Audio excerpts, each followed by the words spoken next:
think I took the wrong turn at Albuquerque when I came to join this game. Oh dear.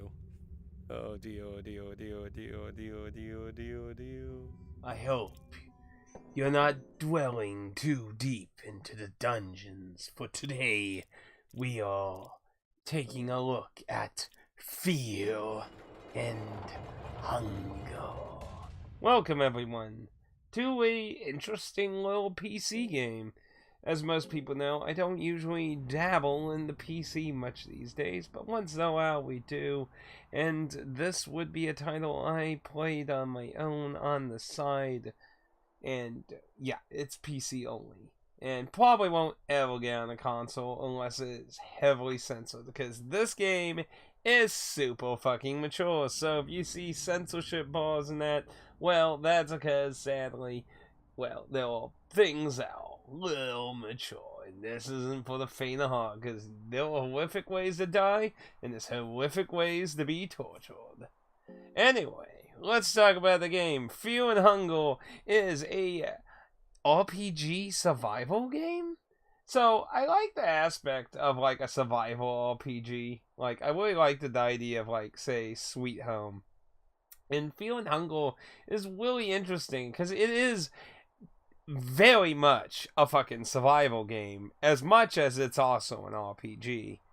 Now, the only big difference in the RPG aspect is it does not feature a leveling system, but it does indeed have stats and equipment and such. So it's kind of a very strange RPG where you're not incentivized to actually fight things most of the time unless you either A, have the advantage, B, know there's something to get out of it, or C, have other motivable plans.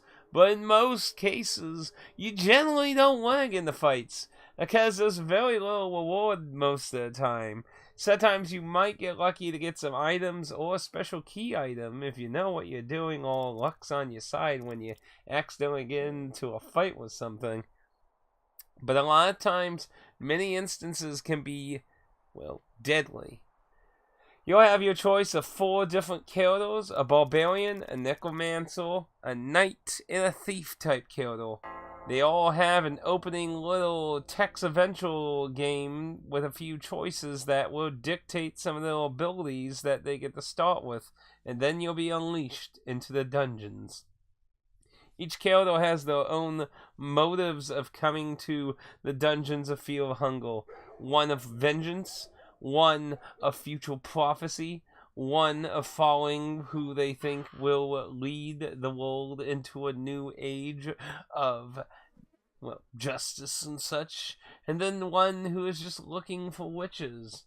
Regardless of the reason of going in, all these characters can be encountered regardless of who you pick, and technically recruited if you do the right things.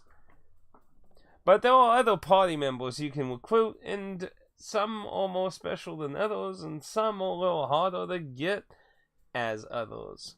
And many have requirements necessary to get them in your party. This is a game where there's advantages and disadvantages with a group. You can have up to 4 party members, but there are multiple things to be concerned about. On top of normal survival aspects of having to manage equipment and limited supplies of healing and being able to take care of your character, there are many status effects that can be very deadly. Infections that can lead to your death if not treated, broken bones, and worm parasites that can affect you, poison, all kinds of horrible shit that is not going to be easy to take care of, and sometimes may lead to a tough decision. Well, you might be like, well, I'm infected, I don't have a cure for it, and I'm gonna die if I don't cut my arm off. A tough decision indeed. Will you need that arm? Or will your continuation of your playthrough be more now? This is a game where you certainly aren't going to stick to the same game. You, especially if you're playing this blind, are going to die multiple times. And like a Dark Souls game, your death is how you learn in this game. You will learn tricks, you will learn where locations of important items and paths and secrets and things that will make your next playthrough even better and greater to your advantage. While there are many random elements, essentially when you dig through boxes and such, all the items are practically completely random. You can literally almost find like fucking anything. You could find literal junk to the most sacred and treasured items in the game.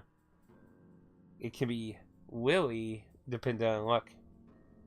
But they're all quests and special items that are always in a certain area that can always be acquired. So knowing where these are, how to get them, can be, of course, incredibly beneficial to your playthrough. So, again, the more you learn, the more better the next playthrough will go. I definitely recommend trying all 4 characters to try and find which one fits a playstyle. Personally, I found the Necromancer useful because you can get them to start actually with Necromancing, or they can actually trade that out with the ability to talk with insects, which can lead to a quest chain way later in the game if you take that route. But I found the Necromancing really useful because with the limited bodies of ghouls and skeletons, you're able to recruit a full party way faster than any other character, unless they happen to get necromancing only by the luck of searching for books. And this leads to the interesting survival aspects on top of your inventory. Fear and hunger have mind, body, and hunger. Your body is your health. Your mind is both your MP and your sanity. Losing all your mind can lead to very horrible consequences. Staying sane is, well, to your advantage. But when you learn magic and stuff, it's also to your advantage to use. So balance of it is very important. Light can restore mind naturally. Going outside in the beginning area, lighting torches, carrying a torch, all these can help build or maintain mind, while being in the darkness or suffering terrifying events can lower it. Hunger is just as it is. It's hunger. Your characters are people, and they need food. Except for skeletons and ghouls. They don't need food. They're dead. And it's kind of the advantage of them. This is why I said there are different advantages and disadvantages to a full party. Having a full party of surviving alive creatures, mainly people, but there are some non-people that you can get. The more you have, the more they're hungry. And the more they're hungry, that means the more you need food. And food, just like everything else, isn't easily plentiful. But there are ways to get around that, if luck is on your side and you know what to do. On my winning playthrough, I was able to transmute moldy bread into more moldy bread. And you would think moldy bread is a bad food, but actually it's a really good food. And when you can keep transmuting it into more, 1 moldy bread into 3 moldy bread, food becomes less of a problem as long as you have the ability to maintain mind. And transmuting also solves that, because it allows you to turn water into alcohol. Mind is restored with alcohol and drugs. Yes, in a shitty, horrible place that is the Dungeons of Fear and Hunger, as fucked up as it is a few things of comfort that can give sanity back to your characters. So you're gonna have to smoke them if you got them. There are many tactics, play styles, and things that will heavily rely on your luck of things to get. But interesting to show out, though, is one of the most sacred of items, a blank scroll and a quill. These are very powerful duo items. You need a quill to write on the blank scroll, and using the blank scroll, as hinted in the game, can lead to getting almost anything you desire in the game. Magic, spells, abilities, you name it. You got the whoopies, well the gods got you covered. They're very useful in getting a few abilities if you're having bad luck at getting something you want or feel like you need for your playthrough. So acquiring them through luck or through the few means that have higher percentages of offering them can lead to turning your playthrough to a more successful. There are many playstyles. Some can lead to more combat, others can lead to more stealth. And they're all random elements, as there are a few different layouts of a few of the areas, but generally they'll just actually like a area B, area A version, basically. Not any like real randomness like those 100 versions of it. So there's a few variations of a few areas, but otherwise there ain't a lot of versions of each area for the ones that do. So as you play the game, you'll learn these few variations, and you'll basically get your how should I say, your directions that you need to go as you learn tasks and things. And there are many secrets to be found, explorative, and many ways to get around, many tricks, many things to learn. Try many things. You may be surprised. You could learn something that can easily break doors. Believe me, when you get the ability to break basically any fucking door you want, you can get around the place way more than you would normally. There are so many fantastical, amazing little secrets, Easter eggs, and it's just really interesting game. Of course, with its very mature themes, it stands out a lot from a lot of the typical RPG. While this is definitely in a very sickening medieval age, that's definitely not a very anime one. It is a pretty fucked up environment of death and shit. Combat's pretty different in this game. While it is a turn-based RPG combat, what's really different is everything has limbs. While not the first game to do a limb-type fighting combat system, this is a particularly fatal, though, because it also applies to you. Almost everything in the game practically dies if its head is destroyed, making heads a very critical target to end combat fast. However, with both walking legs, this is for most enemies, does not apply necessarily to every enemy. For example, ghouls, can continue fighting without their head, for example, while there are little enemies that are a little off from the traditional kind of living being, you could say. But traditionally, basically the idea is break the legs, head becomes vulnerable, quit the head, and it dies. There are some strats, like some spells that can have higher percentages of hitting the head regardless of the condition of the legs. Plus, targeting other limbs like tails, arms, and things can have benefits. Some magical wielding enemies destroy the fucking arm that's casting a spell. Whoop. No more spell. See a giant meat cleaver in the hand? Get rid of it. Now they don't have a giant meat cleaver. Using what you visually see can be advantageous to understanding some of the things the enemy can do. But of course, there are many things you will still have to learn in combat with each enemy. And one of the most fatal and horrific things to happen is a coin flip attack. Coin flips are a random element, and they can happen both in and out of combat, from searching objects, trying to sleep and save, and from enemy attacks. Failing a coin flip can be anywhere from being just a oops, you just got found and you got in combat kind of thing, to game over. So it can be minor little inconvenience to absolute fatal. And in combat, it can usually lead to fatality, missing limbs, or taking on incredibly heavy damage that most characters would be lucky to survive.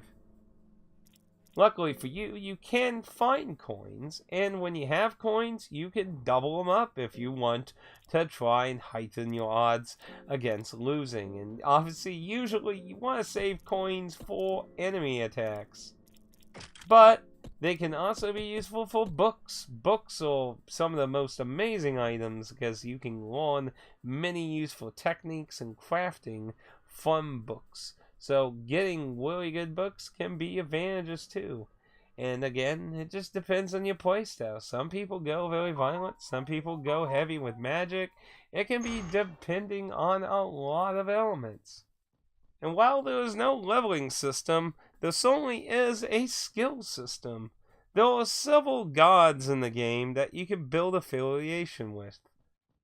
When you do your journey in the opening text eventual, you can pray for one, for example, in Iggy's case, and this can lead to many different ways Iggy can start out his journey in his little necromancer little quest into the dungeons. But there are several statues you can also pray to as all of the characters and lead to heightening your affiliation with certain ones. Doing so on objects, objectives, tasks, and things can lead to other affiliations with other gods. This will control what kind of skills on the skill tree you can access. Now, if there's no leveling system, how do you fill a skill tree? Well, if you find a soul stone, kill an enemy, you can put soul in the soul stone. And the soul stone acts like one of those little orbs in like Final Fantasy X, where you can slot in a skill and learn new shit. This again leads to more customization of your character. On top of that, you can also use soul stones on some of the special enemies and just get outright unique things from them versus just a soul stone with a soul in it.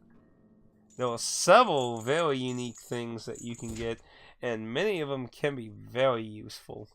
I definitely recommend trying this game several times blind, but if you do feel like you're stuck or not making enough headway, then, start exploring some guides in that possibly. I don't blame you. This is a pretty brutal game, especially if you're doing it completely blind.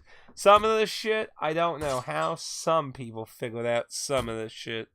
There are multiple endings in the game as well, so there are a lot of things to do, including harder modes, along with character endings that you can only do in the hardest mode for each of the characters. And a lot of these endings, apparently multiple of them are canon for the sequel, which I do plan on playing once its final update is done. The Quaidel is actually doing an update for it, and it will add new areas and content in that should be interesting, but not necessary for the story.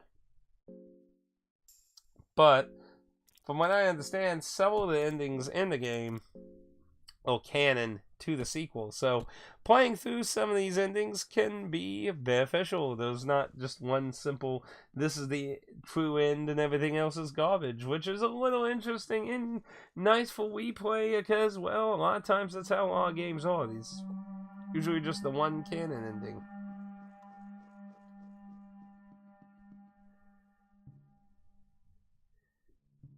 There are so many mechanics going on for a simple RPG Maker program. It's kinda amazing. I've never seen such a insane kind of crazy shit all going on in this game. And really, when you learn some of the stuff under the hood, for example, the hunger meter, you know what the hunger meter is in this game? The hunger meter is actually an EXP bar that got fucking, like, highly fucking customized to be a hunger meter.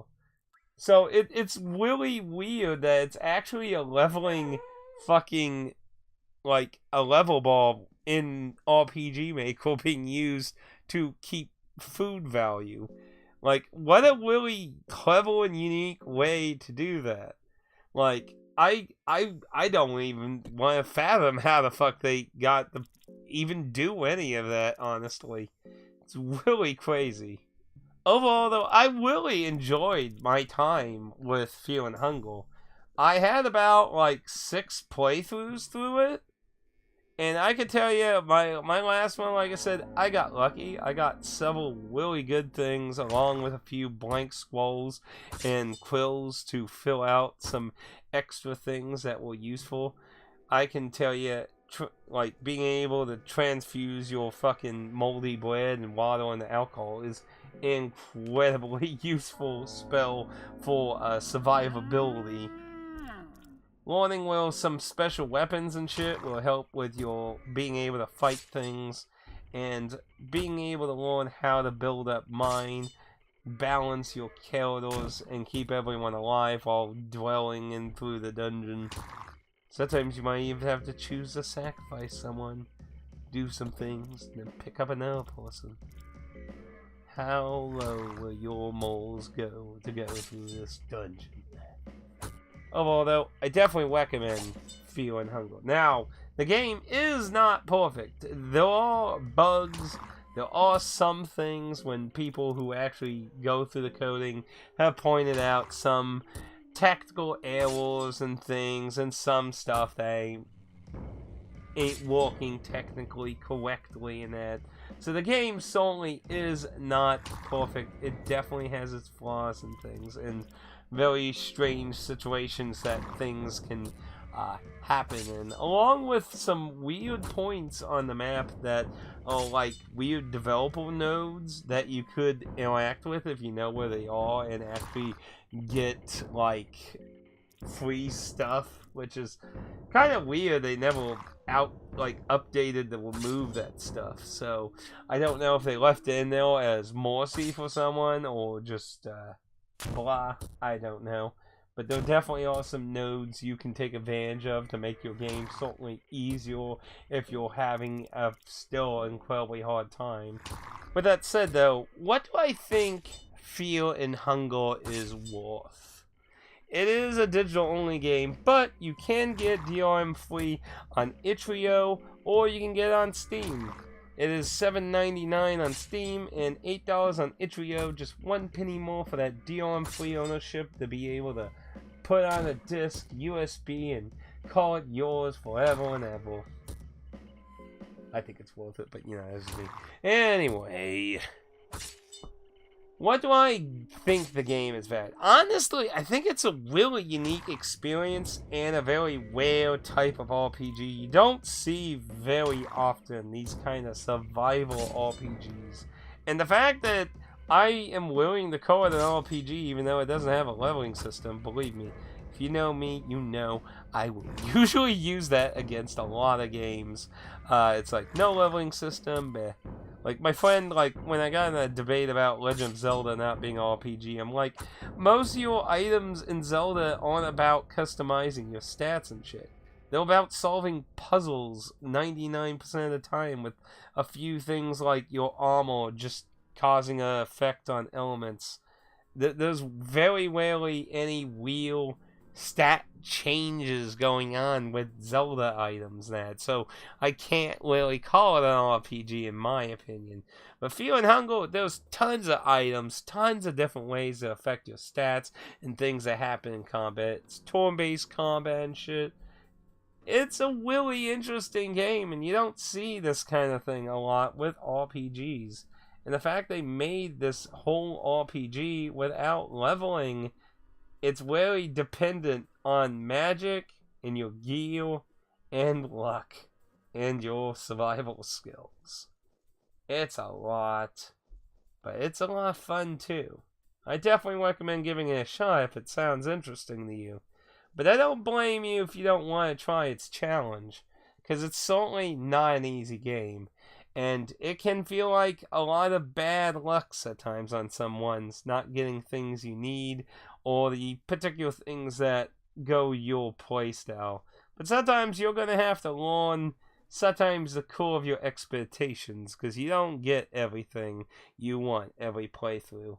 And the faster you learn a few different ways to do things, the better you get the game of Fear and Hunger. Anyway,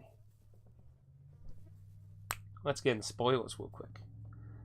So, I got I did the escape ending. I did the ending where Iggy became a old god, which is basically a pretty blah ending. But I also got what is considered the big, most important ending Fear and Hunger, where the god of Fear and Hunger gets created.